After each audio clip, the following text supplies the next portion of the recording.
Ya, teman-teman semuanya, kita sekarang masuk ke dalam tanya jawab. Tanya jawab ini, alhamdulillah setelah kami kumpulkan dalam postingan kami di Instagram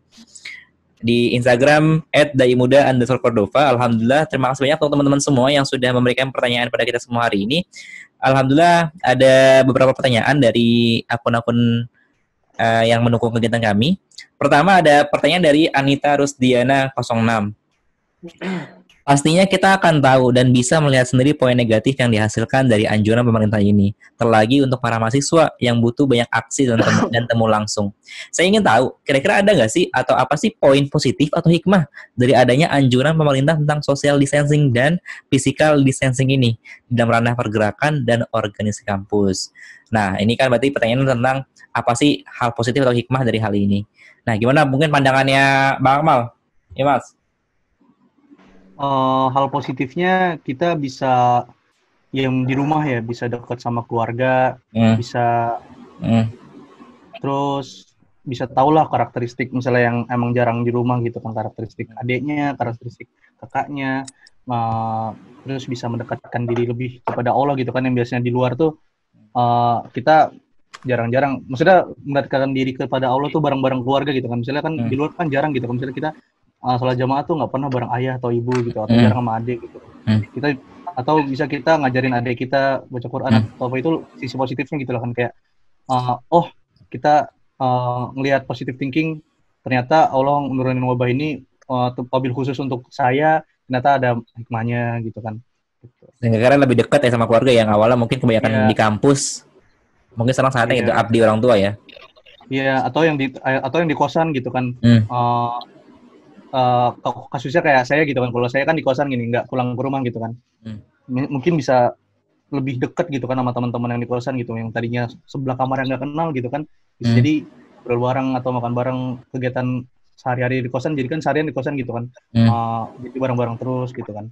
Mungkin disitulah gitu kan kita bahasa Islaminya mempererat ukhuwah gitu kan, gitu dari Luar rumah, biasa. mempererat Asik ukhuwah dah. dari rumah, keren tuh. Ya, Berarti mempererat jadi ukhuwah kot tuh. dari rumah. Iya. Oke, kalau dari Rodi gimana di tentang pertanyaan pertama nih? Oh ya bang, Apalagi itu tuh malah ada kenapa mal? kesinggung tuh, Kenapa? terlagi untuk para mahasiswa yang butuh banyak aksi dan temu langsung gitu kan. Iya, Mungkin ini sedikit menyinggung ke gerakan-gerakan politik atau gerakan-gerakan dakwah gitu kan. Mungkin iya. teman-teman yang lain bisa langsung jawab gitu kan. Hmm. Kalau untuk di gerakan politik sendiri, karena kemarin saya kebetulan terjun di dunia itu gitu kan, Hmm. bisa lewat lewat kajian-kajian, kita publikasi online gitu Hmm. kan, kita pencerdasan online lewat Hmm. manfaatin lah Instagram, kita manfaatin YouTube, kita manfaatin podcast gitu kan. Kita bisa bikin tuh kayak gitu untuk pencerdasan politik. Hmm. Misalnya dalam gerakan ini kasusnya politik kan. Ntar kalau mungkin kasusnya dakwah, teman-teman yang lain bisa jawab gitu. Uh, ya bisa begitu gitu kan. Bisa dilihat di akun-akun BEM kampus lain itu udah menerapkan hal-hal tersebut gitu. Gitu. Oke, berarti banyak ya hal yang bisa kita lakukan ya. Iya, Apalagi dalam sebenarnya hal banyak banget. isu tentang politik itu tetap kita Iya. lakukan ya. Ya makanya di awal ya kan, Hmm. sempat saya singgung gitu kan, rahasia yang membuat Al-Fatih ini sedikit spesial daripada pemuda-pemuda lainnya pada saat itu gitu kan. Yang ketiga tuh out of the box atau fleksibel, inovatif dan penuh kejutan gitu. Kita kalau nggak punya penuh kejutan, kita nggak ada bedanya sama manusia-manusia lainnya gitu kan. Nggak sama pemuda-pemuda lainnya gitu kan. Kita kan ya meskipun udah sedikit tuh kelihatan masih bisa dibilang pemuda lah gitu. Oke, good, good. Gimana Rodi, gimana Rodi tentang satu ini, tentang pergerakan kampus? Kayak ini udah diborong semua nih sama Bang Akmal tadi. Tapi saya coba sampaikan hal lain ya. Bagaimana yang kita semua yakini bahwa Allah itu kan tidak menurunkan satu hal atau itu masalah atau musibah tanpa maksud, tanpa sebab gitu ya. Tapi itu merupakan bentuk kuasa Allah, bentuk peringatan, dan tentu juga sebagai bentuk ujian keimanan buat kita semua gitu Bang. Nah, terkait tadi hikmah apa yang bisa kita ambil atau hal apa yang bisa kita jalankan juga, tadi berangkat dari kita social distancing, itu kan merupakan bentuk taat kita kepada para ulama, juga kepada para pemerintah dalam hal ini yang memang berada di zona-zona yang sudah terinfeksi Bang dengan virus ini. Juga sebagai bentuk support atau Iya. dukungan kita buat para tenaga medis, para korban, dan khususnya juga buat orang-orang yang rentan untuk terinfeksi yang ada di tengah-tengah kita gitu Bang. Jadi lah bahwa yang apa? Lanjut. Saya melihat momentum social distance ini sangat besar, sangat bagus untuk kita gunakan sebagai ajang perbaikan, kita meningkatkan kapasitas diri kita, produktivitas juga gitu kan, dan dengan banyak hal gitu. Saya kira kita sebagai siswa punya banyak preferensi untuk hal apa yang perlu kita kerjakan gitu. Yang jelas saya ingin menyampaikan supaya kita nanti pada saat semua ini berakhir, kita tidak menyesal karena telah melewatinya dengan sia-sia, dengan hal-hal yang bermanfaat ya. Gunanya, ya betul Bang. Maka saya menyarankan buat teman-teman, terutama juga buat yang nanya gitu ya, untuk dibuat mungkin list atau jadwal harian kegiatan ya. Gitu. Ya, misalnya tidur, tahajud gitu kan, terus sholat subuh, mutabahiyumi itu ya. Good. Oke, lanjut. Ya. Gimana Bang? Udah habis Bang? Belum lanjut ya? Aja terus. Lanjut aja terus. Lanjut aja. Sikat terus Pak. terus. Karena hal ini atau momentum ini memberikan kita itu sumber daya, baik itu waktu maupun kekuatan yang jauh lebih besar gitu. Tadi kan dengan kita beraktivitas hanya di rumah, kerja dan sebagainya, maka jangan sampai kita juga nanti seperti yang pernah disampaikan juga oleh Nabi kita, bahwasanya ada dua hal yang banyak melenakan manusia, yaitu hal pertama adalah nikmat sehat, dan hal kedua adalah nikmat waktu luang.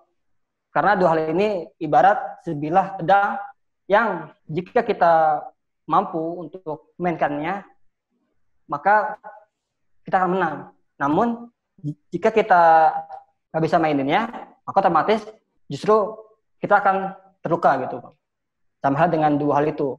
Jadi tadi tuh yang pedang tuh. Boleh lanjut. Mantap. Gimana? Lanjut dulu habisin. Ya itu. Mungkin dari Ane, Bang. Oke, good. Astagfirullahaladzim. Kenapa, Mam? Nggak apa. Oke, lanjut kita ke pertanyaan selanjutnya. Makasih banyak untuk Mas Akmal dan Mas Holidin yang dijawab.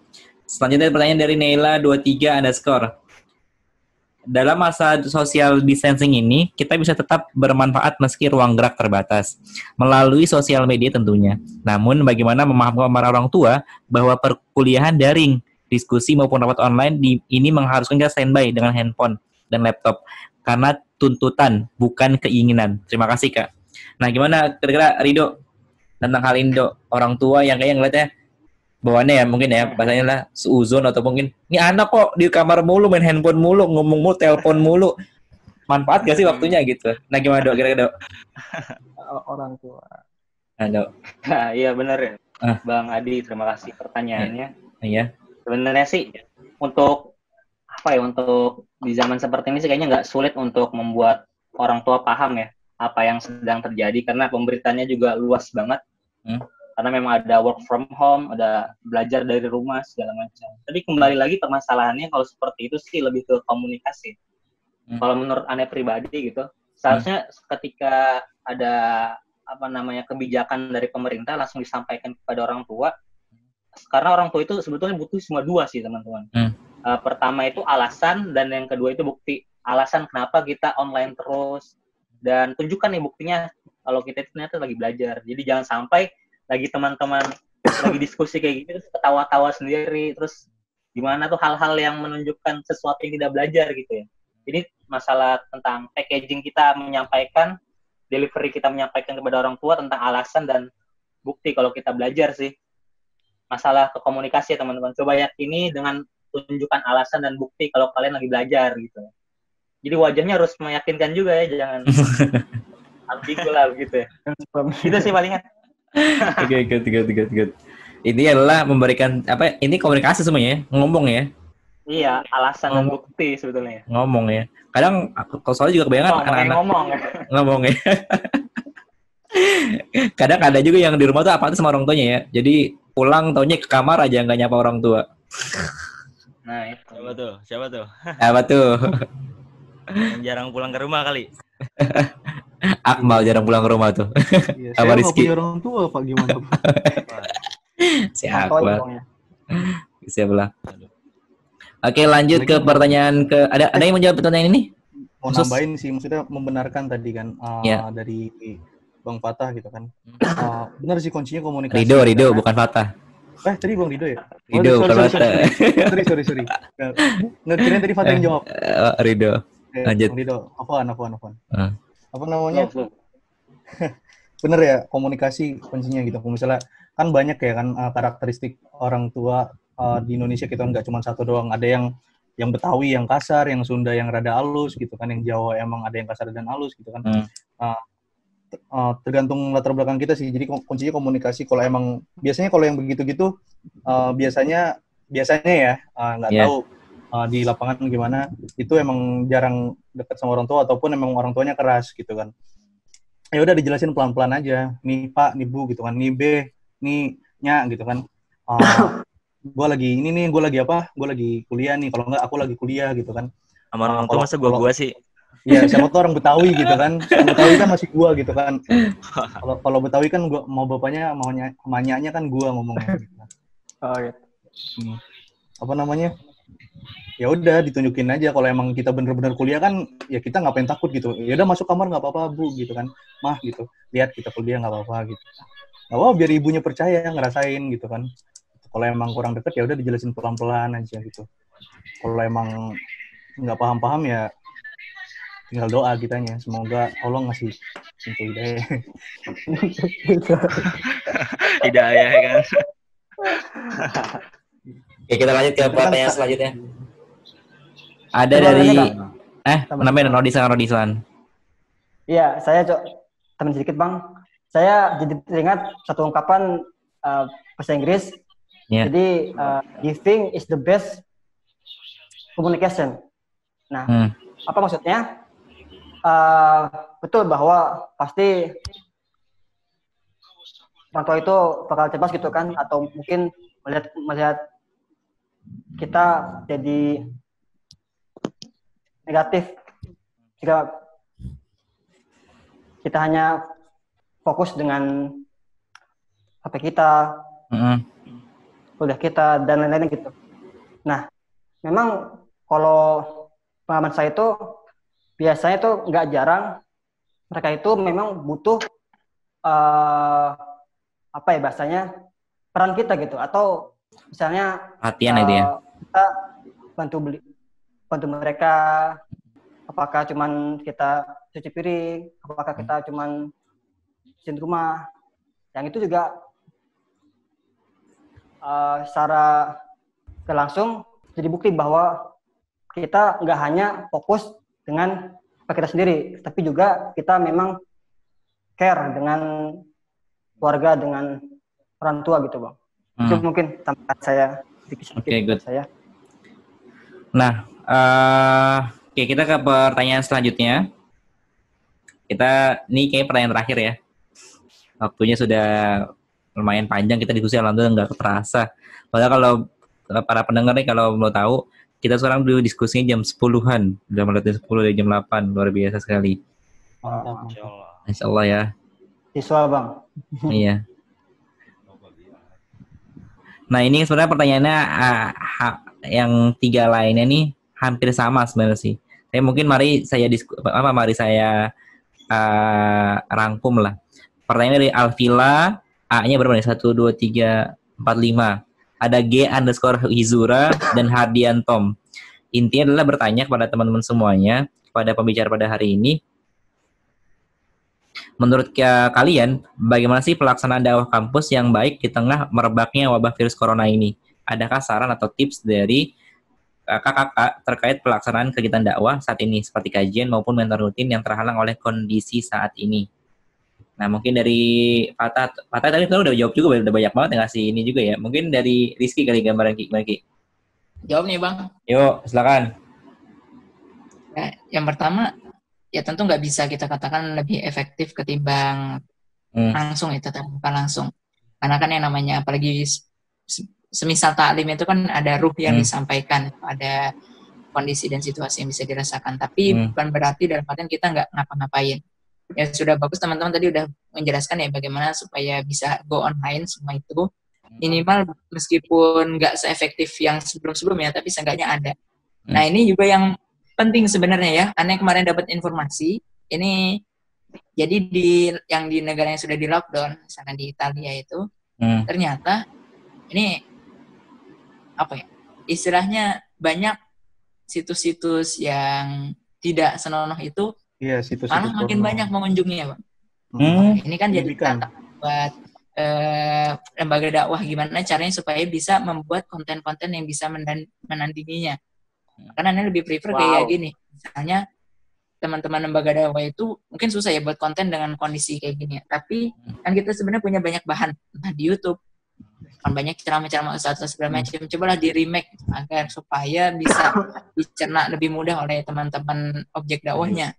Pun ya kalau yang di LDK ya tingkat kampusnya, kalau yang di lembaga dakwah atau di Rohis doang ya di sekitarnya.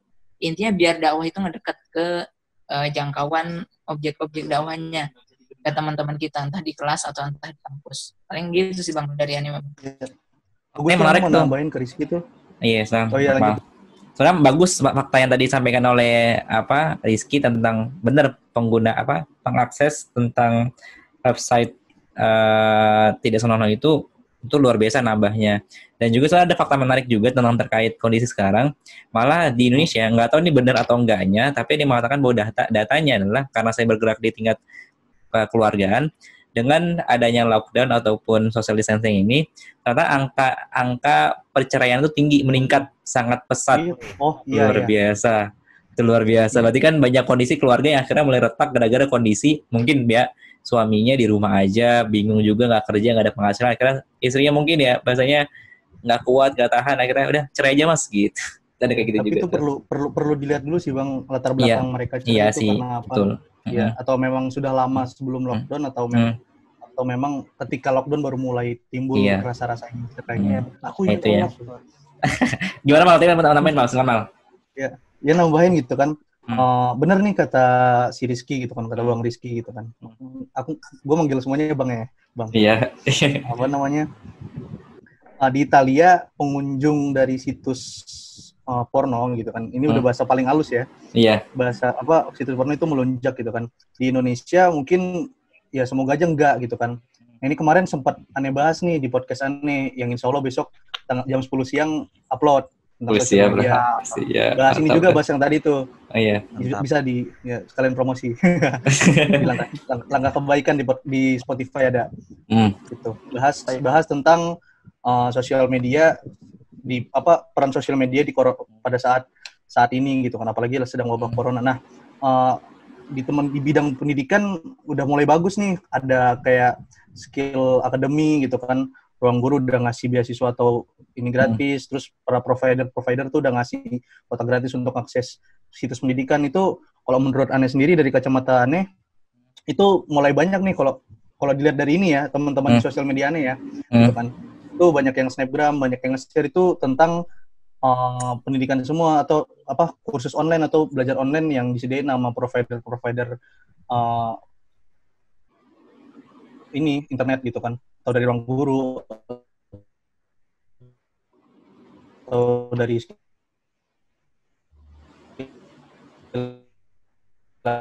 suaranya putus. Lanjut. Itu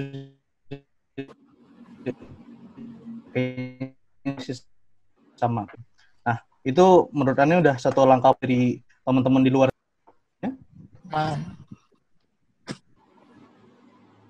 Oke, Ya, good. ini Bang Adi yang ini nih, yang nge-freeze. Kagak. Ada juga tadi kok agak gini, tapi paling ngerti poinnya ini adalah. Oke. Ada lagi yang mau nambahin terakhir sebelum kita penutupan? Rata-rata waktu kita telah lumayan cukup panjang dari jam 8 sampai akhirnya sekarang sudah jam 10 lewat diskusi dengan orang-orang yang luar biasa ini, anggota DAI Muda, para petinggi-petinggi kampus. Kami ucapkan terima kasih banyak untuk semua yang telah berkontribusi pada hari ini 5 orang. Mungkin satu kalimat aja untuk penutup. Adakah untuk yang pesan disampaikan untuk para pemuda yang mendengarkan siaran kali ini? Dari Rizky mungkin satu kalimat aja untuk para pemuda. Rizky. Ini untuk para pemuda ya. Yuk. Ya, mungkin corona ini menghambat langkah-langkah kita, tapi sesungguhnya ya kita sebagai pemuda ini orang yang punya banyak akal, yang langkahnya itu nggak cuma langkah kaki, tapi langkah pemikiran yang jauh bisa melampau ke depan. Ya semoga dengan adanya corona ini bisa jadi mengupgrade diri kita, juga bisa menebar kebermanfaatan berdasarkan dari kreativitas kita. Paling itu aja sih. Oke, terima kasih Mas Rizky. Mantap. Bang Rizky. Lanjut. Dari Rido Dwi Widianto, ada satu kalimat mungkin yang bisa sampaikan kepada teman-teman yang mendengarkan tentang pemuda? Ya, coba disimpulkan gitu ya. Jadi dalam menyikapi perkara seperti ini manusia terpecah menjadi 4 kelompok gitu ya. Menurut Anda nih. Iya. Pertama itu orang-orang yang pesimis, yang kedua itu orang-orang yang realistis, yang ketiga optimis, dan yang keempat itu progresif. Kita nggak usah ngomongin 1, 2, 3, tapi orang-orang progresif itu adalah orang-orang yang ketika situasi menghimpit, kondisi menjepit itu dia selalu tidak kehabisan akalnya gitu. Mungkin kondisi saat ini sedang tidak sempurna untuk bisa menginspirasi orang lain, tapi biarkan orang terinspirasi dan melihat bagaimana cara kita berhadapan dengan ketidaksempurnaan itu. Betul. Oke, makasih Mas Rido. Lanjut dari Fatah, silakan untuk satu kalimat terakhir. Ya, Masya Allah. Kalimat apa paragraf? Masya Allah. Pokoknya jangan panjang-panjang lah ya. Pendahuluan lah panjang banget nanti. Lanjut. Silakan. Paling kalau dari aneh, sebagai pemuda gitu kan, kita tidak boleh kehabisan cara gitu. Karena sejatinya segala sesuatu yang ditakdirkan untuk kita semua itu pasti ada hikmahnya. Oleh karena itu kita harus tetap berusaha mencari berbagai cara supaya di tengah keterbatasan kita masih bisa berkarya untuk orang banyak. Seperti itu. Oke, makasih Mas Fatah. Akmal, terakhir untuk satu kalimat atau apa? Untuk satu kalimat ya. Bebas lah. Enggak satu kalimat. Iya, pokoknya kata-kata terakhir itu, kata-kata terakhir juga ntar. Statement lah. Ya. Banyak kegiatan positif yang mungkin nggak bisa semua kita kerjain gitu kan. Maka ambillah semampunya gitu kan, master optum gitu kan. Selangkah demi selangkah, sehingga tiap-tiap langkah menjadi langkah kebaikan gitu kan. Tetap semangat buat teman-teman tenaga kesehatan yang berjuang di lapangan. Semoga ini jadi berkah untuk kalian. Buat kawan-kawan yang di rumah, ya jaga kesehatan juga gitu kan. Pokoknya semuanya semangat. Ya. Terima kasih untuk teman-teman semuanya dari Motrodi, ketua komisat kami Mapda, dari Diskretia alumni Rumah Kepemimpinan Rido Dwi Budianto, ketua LDK Fajrul Islam Gondarma tahun 2019, Ahmad Akmaludin, Presma NABM STNF Senada, Fatahila Al-Mahfuz, ketua LDK Lazam UBL, dan terima kasih untuk semua 5 orang, dan juga kami ucapkan terima kasih banyak untuk yang sudah berkontribusi. Mohon maaf jika banyak salah-salah kata. Dan hal apa yang kami diskusikan pada hari ini, tentunya yang kami ingin sampaikan adalah bahwa hari ini kami ingin mengajak teman-teman semuanya, silakan apapun lakukan segala macam kebaikan itu dan sebarkanlah kepada teman-teman di sekitar kita, sehingga akhirnya mereka pun produktif selama hal di rumah, selama ada di tempat tinggalnya, selama ada di orang tuanya. Intinya tetap produktif, tetap berkontribusi, dan tetap berkarya. Itu aja dari kami untuk hari ini. Terima kasih banyak untuk semuanya. Mohon maaf jika banyak salah kata. Al-haqqu min rabbik wa la takuna minal mumtarin. Assalamualaikum warahmatullahi wabarakatuh. Waalaikumsalam Waalaikumsalam warahmatullahi wabarakatuh.